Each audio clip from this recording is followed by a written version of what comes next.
The arrival. The old asylum loomed in the distance, its crumbling facade a stark reminder of a time long forgotten. The sun was setting, casting long shadows across the overgrown lawn, and the air was thick with the scent of decay. The group of friends, Emma, Jake, Sarah, and Mike, stood at the edge of the property, their backpacks slung over their shoulders and flashlights in hand. They had been planning this trip for weeks, ever since they stumbled upon an old article about the abandoned asylum during a late-night internet binge.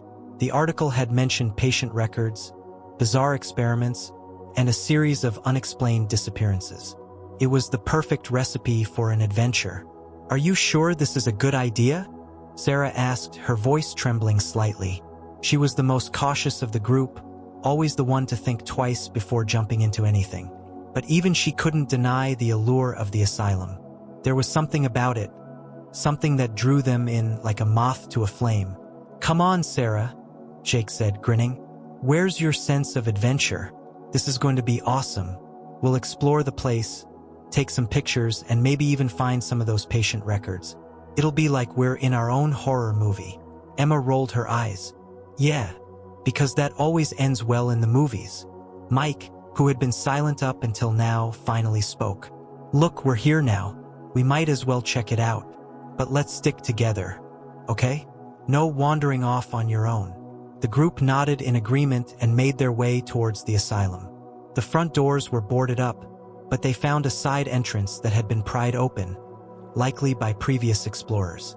The inside was dark and musty, the air thick with dust. Their flashlights cut through the darkness, revealing peeling wallpaper, broken furniture, and shattered glass scattered across the floor. As they ventured deeper into the asylum, they began to notice strange symbols etched into the walls. The symbols were intricate, almost like a language, but none of them could decipher their meaning. They also found patient rooms, some still containing rusted bed frames and broken medical equipment. The atmosphere was oppressive, and the silence was deafening. "Guys, look at this," Emma called out, her flashlight illuminating a large wooden door at the end of the hallway. The door was slightly ajar, and above it was a sign that read, "Records Room." "This is it," Jake said, his excitement palpable. "This is where they kept the patient records." The group pushed the door open and stepped inside. The room was filled with rows of filing cabinets, their drawers half open and spilling out yellowed papers. The air was even thicker here, and the smell of mildew was overwhelming. They began to sift through the records, their flashlights casting eerie shadows on the walls. "Check this out," Sarah said, holding up a file. "This one's from 1952. It says the patient was admitted for extreme paranoia and hallucinations. But listen to this. Patient claims to have seen shadowy figures moving in the corners of their vision. Reports hearing whispers when no one is around." "That's creepy," Mike said, his voice low. "But it's probably just the ramblings of someone who was mentally ill." "Maybe," Emma said, her brow furrowed. "But look at this one." She held up another file. "This patient was admitted in 1965. They reported the same thing, shadowy figures and whispers. And this one from 1978 says the same thing. It's like they all experienced the same hallucinations." The group fell silent, the weight of their discovery settling over them. They continued to search through the records, finding more and more cases of patients reporting the same symptoms. It was as if the asylum itself was causing these hallucinations. "Guys, I don't like this," Sarah said, her voice shaking. "Maybe we should leave." Before anyone could respond, a loud crash echoed through the asylum, causing them all to jump. The sound had come from somewhere deeper in the building, and it was followed by a low, guttural growl. "What the hell was that?" Jake asked, his flashlight darting around the room. "I don't know," Mike said, his voice tense, "but I think we should get out of here. Now." The group quickly gathered up the files they had found and made their way back towards the entrance. But as they walked, they began to notice something strange. The symbols on the walls seemed to be glowing faintly, and the air felt heavier, almost suffocating. And then, they saw it. A shadowy figure moving in the corner of the hallway, just out of reach of their flashlights. "Did you see that?" Emma whispered, her heart pounding in her chest. Yeah, Jake said, his voice barely audible. Let's just keep moving. But as they continued down the hallway, the shadowy figures began to appear more frequently, always just out of sight. And then, they heard the whispers, soft, indistinct voices that seemed to come from all around them. Guys, we need to get out of here, Sarah said, her voice trembling. Now. The group quickened their pace, their flashlights darting around the hallway as they tried to ignore the shadowy figures and whispers. But as they reached the entrance, they found that the door they had come through was now closed, and no matter how hard they tried, they couldn't open it. We're trapped, Mike said, his voice filled with dread. And then the lights went out, the descent into madness. The darkness was absolute. The group stood frozen, their flashlights flickering weakly before dying completely. The whispers grew louder, more insistent, as if the asylum itself was closing in on them. Emma fumbled with her flashlight, smacking it against her palm in a desperate attempt to get it working again. Everyone, stay close, Mike said, his voice steady despite the fear creeping into his chest. He pulled out his phone and turned on the flashlight app, the dim glow barely illuminating the space around them. The others followed suit, their faces pale and drawn in the faint light. We need to find another way out, Jake said, his usual bravado replaced by a nervous edge. There has to be another exit. Sarah clutched the patient records tightly to her chest, her eyes darting around the hallway. What if there isn't? What if we're stuck here? What if— Stop, Emma interrupted, her voice firm. Panicking isn't going to help. We need to stay calm and think. The group moved cautiously down the hallway, their phone lights casting long, distorted shadows on the walls. The symbols etched into the plaster seemed to pulse faintly, as if alive, and the air grew colder with each step. The whispers continued, now accompanied by faint, distant laughter that sent shivers down their spines. As they turned a corner, they came across a set of stairs leading downward. The steps were cracked and crumbling, and the darkness below was impenetrable. Do we really want to go down there? Sarah asked, her voice barely above a whisper. We don't have a choice, Mike said. We can't stay here and we can't go back. Maybe there's another exit downstairs. Reluctantly, the group began their descent. The stairs creaked ominously under their weight, and the air grew even colder as they went deeper. At the bottom, they found themselves in a long, narrow corridor lined with heavy metal doors. Each door had a small, barred window, and the faint smell of antiseptic lingered in the air. This must be where they kept the patients, Emma said, her voice hushed. The ones they didn't want anyone to see. Jake peered through one of the windows, his light revealing a small, empty cell with peeling paint and a rusted bed frame. This place gives me the creeps, he muttered. As they moved down the corridor, they began to notice something strange. The whispers grew louder, more distinct, and the laughter became clearer. It was as if the voices were coming from the cells themselves. Sarah stopped in front of one of the doors, her light shining through the window. Guys, she said, her voice trembling. Look at this. The others gathered around, their lights illuminating the cell. The walls were covered in the same symbols they had seen upstairs, but these were more intricate, almost like a map or a diagram. In the center of the room was a large, circular pattern etched into the floor, surrounded by what looked like dried blood. What the hell is that? Jake asked, his voice barely above a whisper. I don't know, Emma said, her brow furrowed, but it looks like some kind of ritual. Maybe this is where they did the experiments. Mike stepped closer to the door, his light shining on the floor. There's something written here, he said, squinting at the faded text.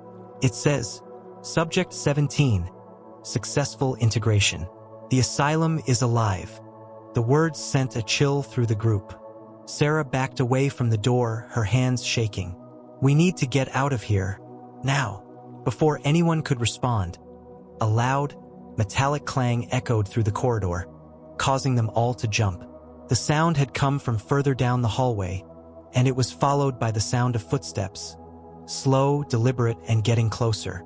Someone's down here, Jake whispered, his voice filled with fear. Or something, Emma added, her eyes wide. The group huddled together, their lights trained on the end of the corridor. The footsteps grew louder, and then a figure emerged from the darkness. It was tall and gaunt, its features obscured by shadows. It moved unnaturally, its limbs jerking as if it were being controlled by some unseen force. "Run!" Mike shouted, grabbing Sarah's arm and pulling her back towards the stairs. The group sprinted down the corridor, their lights bouncing wildly as they ran. The figure behind them let out a guttural growl, its footsteps quickening. They reached the stairs and scrambled up, their hearts pounding in their chests. The figure stopped at the bottom of the stairs, its head tilting unnaturally as it watched them go. As they reached the top of the stairs, the group collapsed against the wall, gasping for breath. The whispers and laughter had stopped, and the hallway was eerily silent. "What the hell was that?" Jake asked, his voice shaking. "I don't know," Mike said, his chest heaving. "But we need to find a way out of here before it finds us." Emma looked down at the patient records she was still holding. "Maybe these can help us. There has to be something in here that explains what's going on." The group gathered around as Emma flipped through the files, her hands trembling. She stopped at one of the pages, her eyes widening. "Listen to this," she said, her voice barely above a whisper. "It's from a doctor's notes. The asylum was built on an ancient burial ground. The energy from the site has permeated the building, causing hallucinations and paranoia in the patients. We have attempted to harness this energy, but the results have been unpredictable. The asylum is alive, and it feeds on fear." The words hung in the air, the weight of their meaning settling over the group. The asylum wasn't just a building, it was a living, breathing entity, and they were trapped inside it. "We need to find a way to break the connection," Emma said, her voice filled with determination. "If we can disrupt whatever is causing this, maybe we can escape." "But how?" Sarah asked, her voice trembling. "We don't even know what we're dealing with." Emma looked down at the symbols on the walls. "These symbols, they're part of it. If we can figure out what they mean, maybe we can find a way to stop it." The group nodded, their fear momentarily replaced by a glimmer of hope. They knew they were running out of time, but they also knew they had to try. The asylum was alive, and it wasn't going to let them go without a fight. The ritual. The group stood in the dimly lit hallway, the weight of the asylum's malevolent presence pressing down on them. Emma clutched the patient records tightly, her mind racing as she tried to make sense of the symbols etched into the walls. The air was thick with tension, and the faint whispers had returned, swirling around them like a sinister chorus. "These symbols," Emma said, her voice steady despite the fear gnawing at her. "They're not random. They're part of something bigger, a pattern, a ritual. If we can figure out what they mean, maybe we can disrupt whatever's holding this place together." Mike nodded, his jaw set with determination. "All right, let's start by documenting them. We'll take pictures and compare them to the records. There has to be a connection." The group spread out, their phone lights illuminating the walls as they began to photograph the symbols. The intricate designs seemed to shift under the light, as if they were alive, and the whispers grew louder with each flash of the camera. "Guys," Sarah called out, her voice trembling. "Look at this." They gathered around her, their lights shining on a section of the wall where the symbols were more densely packed. In the center was a larger, more complex design, a circle with intersecting lines and strange angular shapes. Beneath it was a series of words, written in a language none of them recognized. "This looks important," Emma said, her eyes narrowing as she studied the design. "It's like a focal point. If we can disrupt this, maybe we can weaken the asylum's hold." "But how do we disrupt it?" Jake asked, his voice filled with frustration. "We don't even know what it means." Emma flipped through the patient records, her fingers trembling as she searched for anything that might help. "There's something here," she said, her voice rising with excitement. "A doctor's note. The symbols are a conduit, a way to channel the energy from the burial ground. To break the connection, the focal point must be destroyed." "So we just need to destroy that symbol?" Mike asked, his eyes narrowing as he looked at the wall. Maybe, Emma said, her brow furrowed. But it's not going to be easy. The asylum is alive. It's not going to let us do this without a fight. The group fell silent, the weight of their task settling over them. The whispers grew louder, more insistent, and the air grew colder. They knew they had to act quickly, but the thought of confronting the asylum's malevolent force was terrifying. All right, Mike said, his voice firm. We need to find something to destroy the symbol. Let's split up and search the rooms. But stay close. We can't afford to get separated. The group nodded and began to search the nearby rooms, their lights cutting through the darkness.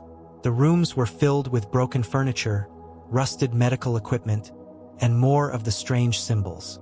The whispers followed them, growing louder with each step. In one of the rooms, Jake found a rusted crowbar lying on the floor. This might work, he said, holding it up. It's not much, but it's better than nothing.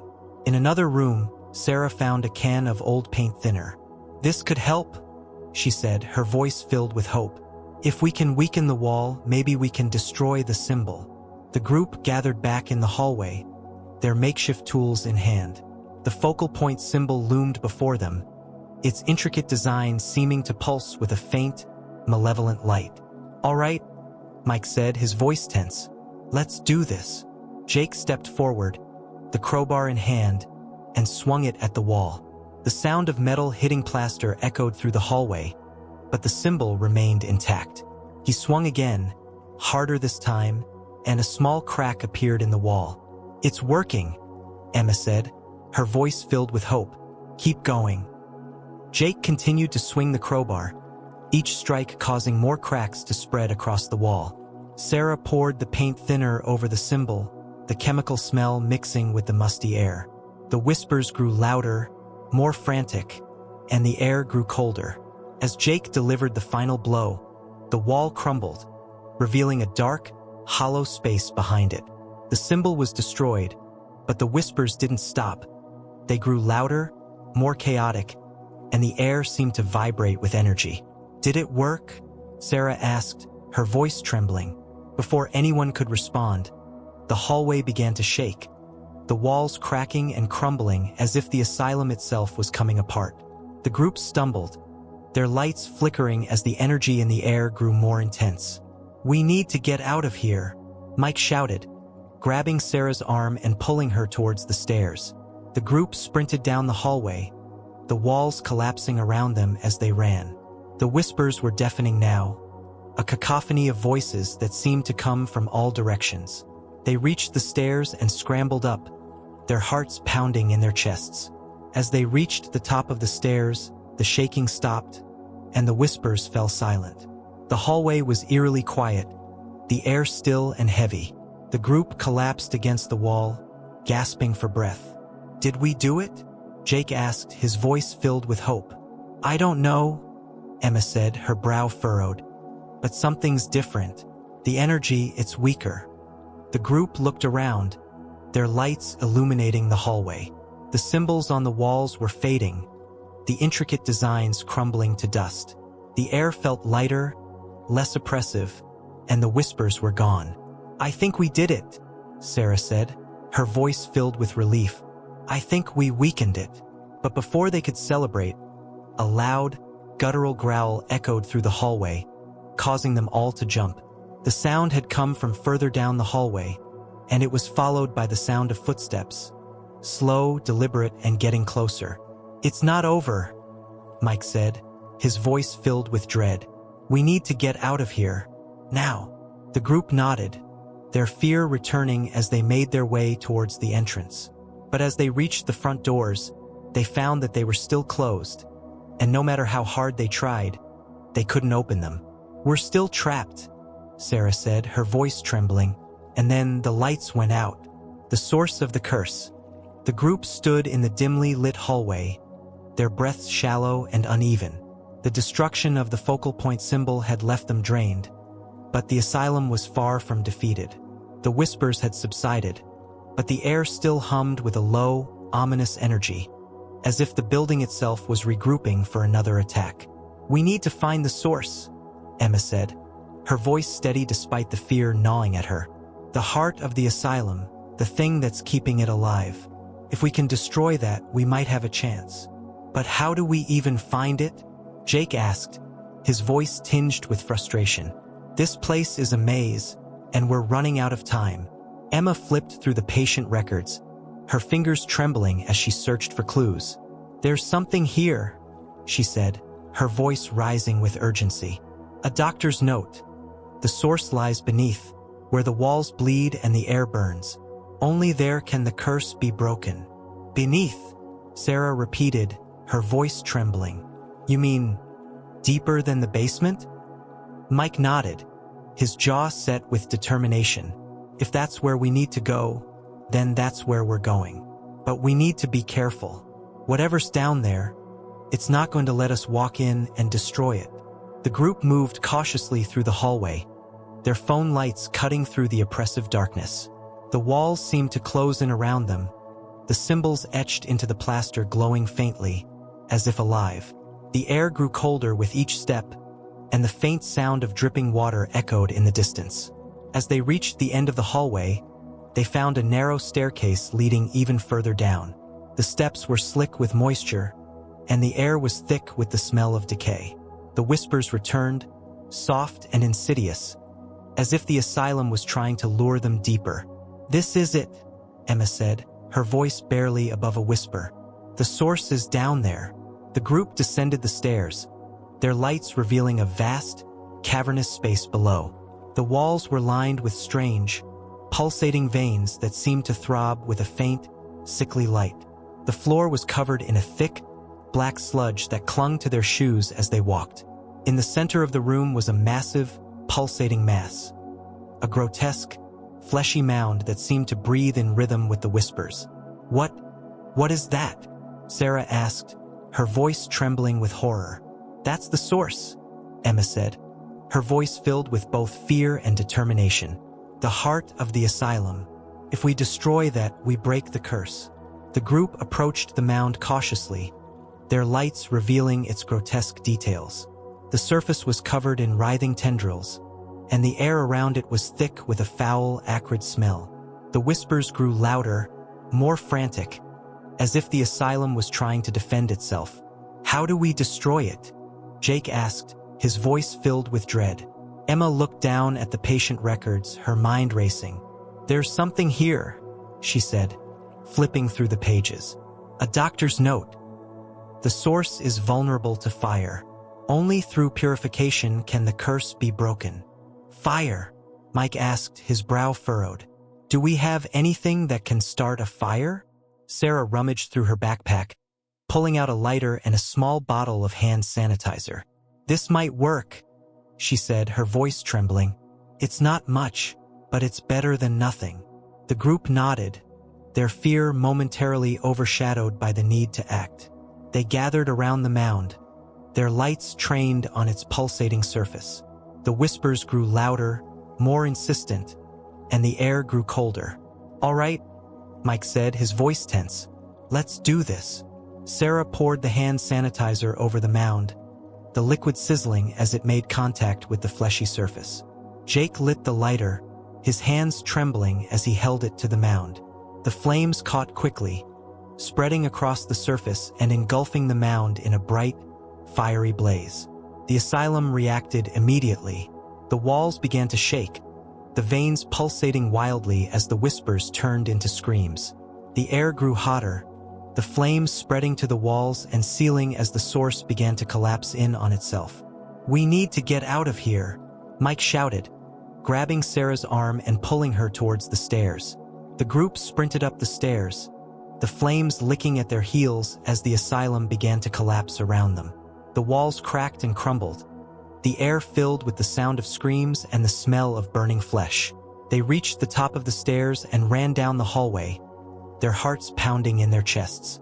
As they reached the entrance, the front doors swung open, as if the asylum itself was expelling them. The group stumbled outside, collapsing onto the overgrown lawn as the building behind them began to collapse in on itself. The flames consumed the asylum, the screams fading into silence as the building crumbled to the ground. The air grew still, the oppressive energy dissipating as the curse was finally broken. The group lay on the grass, gasping for breath, their bodies trembling with exhaustion and relief. The asylum was gone, its malevolent presence finally silenced. "We did it," Emma said, her voice filled with awe. "We actually did it." But as they looked at each other, their relief was tempered by the knowledge that they would never forget what they had experienced. The asylum was gone, but its memory would haunt them forever. The aftermath. The group sat in silence on the overgrown lawn, the smoldering ruins of the asylum casting an eerie glow in the night. The air was still, the oppressive energy that had haunted them now gone. But despite their victory, none of them felt like celebrating. The weight of what they had experienced hung heavy in the air, and the memories of the asylum's horrors were etched into their minds. Emma was the first to speak, her voice quiet but steady. "We need to get out of here. We're not safe yet." Mike nodded, his face pale and drawn. "Yeah, let's get to the car and put as much distance between us and this place as possible." The group stood on shaky legs, their bodies aching from the ordeal. They moved slowly, their eyes darting back to the ruins as if expecting the asylum to rise again. The car was parked a short distance away, and as they climbed inside, the sense of relief was palpable. Jake started the engine and they drove off into the night, leaving the asylum behind. For a while, no one spoke. The only sound was the hum of the engine and the occasional crackle of the radio. Sarah stared out the window, her mind replaying the events of the night. The whispers, the shadows, the grotesque heart of the asylum. It all felt like a nightmare, but she knew it was real. "What do we do now?" Jake asked, breaking the silence. "Do we tell someone? Call the police? The fire department?" Emma shook her head. "And tell them what?" "That we broke into an abandoned asylum, found some creepy patient records, and then burned the place down because it was alive? They'd lock us up." "She's right," Mike said, his voice grim. "No one would believe us. And even if they did, what good would it do? The asylum's gone. The curse is broken. We just need to move on." "Move on?" Sarah asked, her voice trembling. "How are we supposed to move on after that? I can still hear the whispers. I can still feel it watching me." The car fell silent again, the weight of Sarah's words settling over them. None of them had an answer. The asylum had left its mark on them, and they all knew it wasn't something they could just forget. Days turned into weeks, and life slowly returned to a semblance of normalcy. The group tried to put the asylum behind them, but it wasn't easy. They found themselves jumping at shadows, waking up in cold sweats, and avoiding anything that reminded them of that night. The patient records they had taken were locked away in a box, buried deep in Emma's closet. But the memories couldn't be so easily contained. One evening, Emma sat alone in her room, staring at the box. She hadn't opened it since that night, but something was pulling her toward it. Against her better judgment, she lifted the lid and began to sift through the records. The faded pages were filled with notes about the experiments, the symbols, and the asylum's connection to the ancient burial ground. But as she flipped through the pages, something caught her eye, a note she hadn't seen before. "The curse is not bound to the asylum alone," it read. "It lives within those who disturb its rest. The whispers will follow, the shadows will linger, until the debt is paid." Emma's heart raced as she read the words. She thought about the others, about Sarah's nightmares, Jake's paranoia, and Mike's sudden aversion to the dark. The asylum wasn't done with them. It had marked them, and now it was calling them back. She grabbed her phone and called the group. "We need to talk. Now." They met at a quiet diner, the kind of place where no one would overhear their conversation. Emma laid the patient records on the table, the ominous note facing up. The others read it in silence, their faces pale. "What does this mean?" Jake asked, his voice low. "Are we cursed?" "It sounds like it," Emma said, her voice filled with dread. "The asylum's energy, it's not gone. It's inside us. And if we don't do something, it's going to consume us." "Do something like what?" Sarah asked, her voice trembling. "We destroyed the source. What else can we do?" Emma hesitated, her mind racing. There's something in the records about a ritual, a way to sever the connection. But it's dangerous. If we mess it up, it could make things worse. Mike leaned forward, his eyes locked on Emma's. We don't have a choice. If we don't try, we're dead anyway. What's the ritual? Emma explained what she had read, a ritual involving the symbols, the patient records, and a sacrifice. It was vague and cryptic, but it was their only hope.